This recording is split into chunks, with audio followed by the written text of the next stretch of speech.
आता टीसी मध्ये तुम्ही बाहेर या, आम्हाला न्याय द्या साहेब, तुम्ही बाहेर या, आम्हाला न्याय द्या साहेब, तुम्ही फॅन मध्ये आहेत, मच्छर मध्ये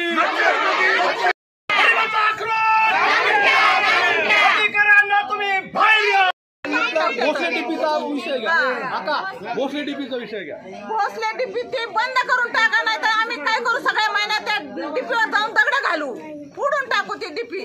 कारण का की बारमाही आमच्या गल्लीतली लाईट एकदम बंदच असते, लाईटी सगळीकडे आल्या तरी आमच्या गल्लीत लाईट नसते। लाईट आम्हाला भेटत नाही, आमचे मुलं बाळ आजारी पडे, पाणी भेटत नाही। 250 रुपये रोजाने आम्ही कामाला जातो, 1000-2000 बिल काढतात आणि आम्ही नाही भरलं तर आमचे वायरमन लगेच कट करायला लाईट येतात। आता अडचण काय काय आज आम्हाला लाईट नाही, सकाळी गेली ते आतापर्यंत लाईट नाही।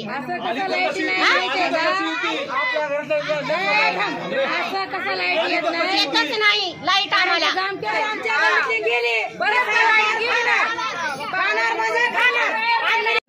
नगर मधला एक रहिवासी आतिश वसंत पारवे माझं नाव आहे। या गल्लीमध्ये लाईट भोसले डीपी एवढी डीम असते, वारंवार गावी साहेब असताना आम्ही एक अर्ज 10 वेळेस दिलेला आहे। मनसेचे तालुका उपाध्यक्ष संजय भाऊसादा फुले यांच्या मार्फत आम्ही अर्ज दिलेला आहे आणि वंचित बहुजन आघाडी मार्फत सुद्धा अर्ज दिलेला आहे।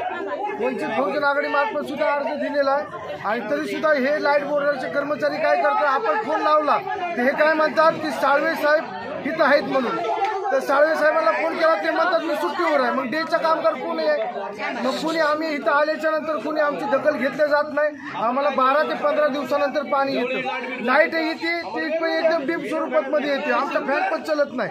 आता उष्णतेचं प्रमाण एवढं कमी झालेलं आहे, वारंवार मी त्या दिवशी परवा दिवशी आलो येऊन लाईट बोर्डामध्ये एक समज देऊन त्यांना काही गोष्टी बोलून मी इथून निघलो होतो, पण आज महिलांचा आक्रोश एवढा वाढलेला आहे त्याच्यामुळं आज सर्व महिला भगिनी त्या मिलीनगरमधल्या या आलेल्या आहेत। लवकरात लवकर जर या गोष्टीची जर तुम्ही छडा नाही लावला तर अधिकारी हा आम्ही निलंबित केल्याशिवाय राहणार नाही आणि हे सर्व MSCB बोर्ड फोडल्याशिवाय आम्ही राहणार नाही। आमची सगळ्या पत्रकार बांधवांनी, आमच्या सर्व समाज बांधवांनी आमची ही दखल घ्यावी आणि जर भविष्यामध्ये आमची लाईट जर आली नाही, तिथं थोर महापुरुषांचा पुतळा आहे, तिथं जर आमची लाईट जर नाही आली, तिथं जर गालबोट लागलं तर त्याला जिम्मेदार कोण?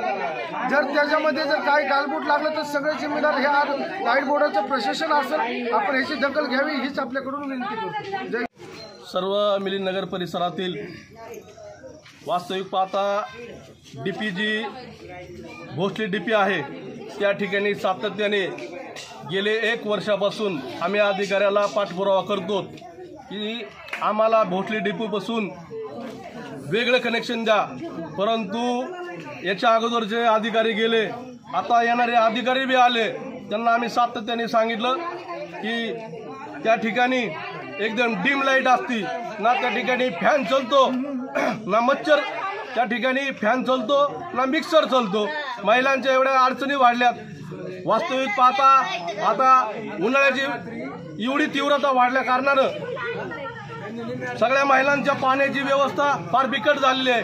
मोटर लावली तर पाणी येतंय आणि नाही लावलं तर पाणी येत नाही। सातत्याने आम्ही अधिकाऱ्याला फोन करतो की लाईट गेलेली असती, भोसले डीपीचा प्रॉब्लेम सातत्याने सोडवत नाहीत। आज कालच पाणी गेलं, पाणी सुटलं, अक्षरशः आजच सगळ्या महिलांना पाणी मिळालं नाही। हा आक्रोश जो आहे हा गृहिणीचा आहे, महिलांचा आहे।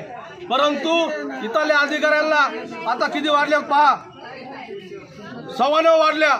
या अक्षरशः काबाड कष्ट करून आलेल्या महिला आहेत, परंतु त्यांना रोजगारामुळं हा काबाड कष्ट करायला जातात, परंतु काबाड कष्ट करून आल्यानंतर घरामध्ये गेल्याच्या नंतर पाणी नाही, त्यानंतर लाईट नाही, दळण नाही। अक्षरशः या महिलांनी अन्नासाठी या ठिकाणी येऊन अधिकाऱ्यांना जाब विचारण्याचा प्रयत्न केला, परंतु अख्ख्या जामखेड शहरामध्ये लाईट आहे, परंतु मिलिंदनगरच्या भोसले डीपीमध्ये अद्याप लाईट नाही। आम्ही संयमाने या ठिकाणी आले असता अधिकाऱ्यांना महिलांनी त्यांच्या गाऱ्हाणे मांडले आणि आमच्या इथला जो नेमलेला वायरमॅन आहे डाडर, त्यांना समस्या सांगितल्यानंतर त्यांनी सांगितलं की तुम्ही बाहेर जा, मी काही वेळामध्ये लाईट लावतो. 10 मिनिटात सगळ्या महिला बाहेर गेल्या, परंतु इथं मुजोर जो कोण आहे कर्मचारी त्यांनी डिपार्टमेंटला फोन केला आणि डिपार्टमेंटला फोन करून या ठिकाणी पोलीस डिपार्टमेंट बोलवलं.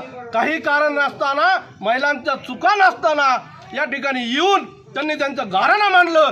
परंतु या ठिकाणी प्रशासनाने गालबोट लावण्याचा कार्यक्रम या ठिकाणी केला. आम्ही गरीब आहोत, परंतु लाचार नाहीत. आम्ही 2-2 हजार रुपये तुम्हाला लाईट बिल देतो, परंतु एक दिवस आमचा थकला की दुसऱ्या दिवशी तुम्ही येऊन पक्कड घेऊन आमचं काढतात.